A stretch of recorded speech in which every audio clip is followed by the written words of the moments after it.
Hey everyone, welcome back to the channel. Today we're going to do another video in our Ruger American 22 Creedmoor series. We're going to be putting in a trigger in it. This is just a Timney single stage 2 to 4 pound, and we're also going to be putting on a Buff Stuff Arca rail. These come in all 3 barrel colors. You can get them right through Buff Stuff. They're pretty good quality. They're billet aluminum and they fit the stock perfectly, and I'll show you once we get the action out of the stock exactly how easy they are to put on. Let's go over to the bench. Let's go over some of the things that you're going to need to do this process. First thing obviously is going to be your Ruger American Gen 2.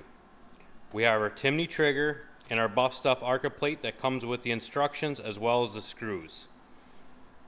I highly suggest getting a torque wrench. This Wheeler torque wrench is fairly inexpensive and it's worth it. When it comes to torquing the action screws, all your scope stuff, it's better to have a torque wrench than strip something out or have it too loose. I have a little screwdriver here that we're going to use for pushing out pins, and this rifle here in particular, there's a screw up in here, so you need a ball head. This just happened to be the only ball head that I have here. For putting the Arca plate on, they suggest a 9/32, 11/32, and a 13/32 drill bit, as well as a drill. So I'm going to get this flipped over and I'll show you guys the screws that we're going to remove. We're going to flip the rifle over, and there's one action screw right here, and there's actually one right underneath this lever down in here, and that's why you need the ball head. So now we're going to go ahead and remove those 2 screws. Once you have the action removed from the stock, if you look down in the stock, you'll see that you're going to have these 2 hexagons, and in the middle they kind of already have a guide to start your drilling. You're going to start with the 9/32 drill bit, and you're going to try keeping it square and centered through the center of both of these holes, and then jump up to 11, and then finally the 13/16. I'll drill these holes and I'll show you guys what I'm talking about. Once you have the holes drilled out, as you can see both of them are drilled out, I start with the smallest bit and I drilled down from this side through the bottom, and then I took the second bit and I drilled down from this side through the bottom, and actually on the third bit I drilled from the bottom in to get rid of as much as the burr flashing from drilling from the inside out as I could, to make it nice and smooth. You know, I don't think that you need to have it scuffed or anything as far as letting it bite in. They do a pretty good job. They got good hardware with it. Just want to make sure that all the flashing is off the holes so that there's no ridges or nothing for it to catch on. Next, we're going to drop the nuts inside the hex here with the nylock or the crown side up. Being they're nylocks, we do not have to put Loctite on the bolts, but if you choose to, you can. With the nylocks on there, they should tighten up and stay tight. And after tightening down the screws, the Arca rail is installed. It's just that simple. Like I said, it just takes a drill, 1/8 inch Allen wrench, and the Arca kit, and it installs. And they can be installed either way depending on where you want the stop. When I am thermal hunting, I always slide my gun on from the front to the back onto the tripod. And so I always want my back, or the stop on the back. So that's how easy that is to install. Let's move on to the trigger. So the trigger is pretty easy to get out. There's 2 pins here that go through the trigger and hold it on. You can use a drift punch that size, or you can just use a small Allen like this and tap on it. They're not on there super heavy. You know, just a little bit of tap and you can get them out. I don't drive mine all the way out. I leave them partially in so that way I don't lose them, and they're already started. They're easier to get back on the trigger when we get to that point. So the next thing we need to do is we just push down on this, and it will push this pin up so we can get this clip out of here. So we just take our little tool that we use to drive the pin out, and we pull back on it, and right here's our clip. It popped right out of there.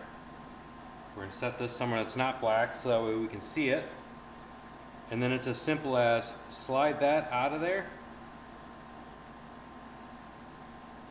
slide the D10 out with the spring on it. Do not lose this little spring.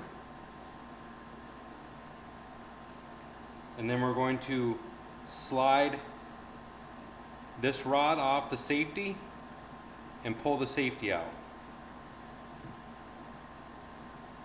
Next, holding the rod so we know which end is what, we're going to take our safety and we're going to put it on our new trigger and just slide that rod back in there.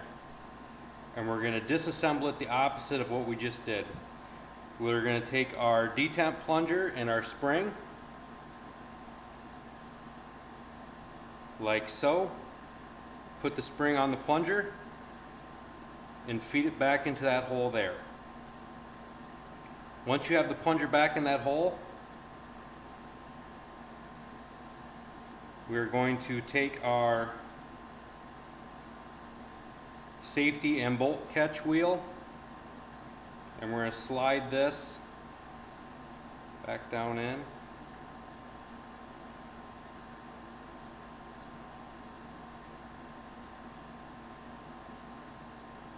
We want to line that rod up. Once we have that rod lined up like so, the detent's pushed in, you can see it inside that hole, the rod's in. We're going to take the whole assembly again, and we're going to flip it on its back like so. We're going to take this E-clip and just snap it back in there, just like how it came out. We're going to run our safety once to make sure it goes through all the motions. Bolt lock is up when the bolt lock position is showing. Bolt lock is down on safe, and it is safe. I can't pull the trigger, and that's fire. We're not going to pull the trigger because I don't want the firing striker to come up and contact anything in here. That can damage it if there's no tension against it to slow it down. So with it just in the safe position, we're going to reinstall this back onto the action. Next, we're going to take the trigger and we're going to line it up with these pins. We're going to slide the trigger down in and start these pins, and make sure from the top you can see down through the top of this if the pins are going to be started straight or not. Just kind of watch them as you're driving through, and then use your pin driver or Allen the same size as this and drive these pins back down. Do your best to try to support the bottom of this on something, you know, say like the edge of this vise that's just on the edge of the action here, or if you have an action block of some sort that you can rest this on, so that way when you're hitting, it's just a solid hit to drive these pins down. I'm going to drive these pins down off camera so that way the camera's not shaking around, and I'll show you guys the finished product. Once you have your pins driven back in, they should be about equal amounts sticking out on each side. They're really not going to run into anything as long as they're past both sides. I like to make them as equal as I can. Next thing we're going to do now is install the bolt. Now with the bolt installed, we're going to do a functions check. Right now we're on the bolt lock setting. Bolt does not open. Now we're on the safe setting. Bolt opens and the action is clear. We're going to go ahead and close the action and put it in fire. And we're going to just squeeze the trigger and it functions properly. The trigger does not squeeze again. We're going to go ahead and recock the bolt. We're going to put it to the first safety setting and make sure that the trigger does not squeeze. We're going to go ahead and squeeze it in the fire position, recock it, put it back in the bolt lock, and the bolt lock is functioning. The bolt will not open, and that's how we know that everything is hooked up correctly and is functioning properly. Let's go ahead and put this action back in the stock. So now we have the action back in the stock. Again, it's just the 2 screws that we removed to remove the action from the stock. I torqued these to 70 foot-pounds. The spec is somewhere between like 60 and 80. I kind of go right in the middle of that. I do not have Loctite on these. You can put Loctite on them if you are planning on never taking them back out of the stock. I got a couple other things I'm going to be doing with this. We might possibly be putting this in a chassis at some point, so I did not Loctite them. But yes, this has been an overview of how to put on the Buff Stuff Arca rail. Again, they have it in 3 colors to match your barrels on your Ruger American Gen 2s as far as the Predator, the Standard, and the Ranch.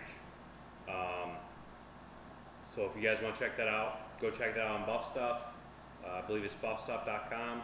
The trigger is a single stage Timney trigger, 2 to 4 pound. It's adjustable. Again, that's a pretty straightforward install. The instructions are there. They're very good, clear, illustrated instructions. I know some of my camera angles might not have showed it, but it's really not that difficult of a task. You really don't have to have a whole lot of gunsmithing tools to do it. Again, I would suggest at least having the torque screwdriver, torque wrench. that goes in inch pounds. So yeah, the next videos that we're going to be doing is going to be going over some of the reloading on this rifle that I've kind of been working on with a few different things. So if you guys like this video, go ahead, subscribe and like please. It kind of helps out the channel, kind of helps me gauge what topics and videos you guys enjoy. We're going to try to keep on improving on what we're doing and kind of some of the video quality that we're doing. So we'll catch you guys on the next video. Thanks for tagging along.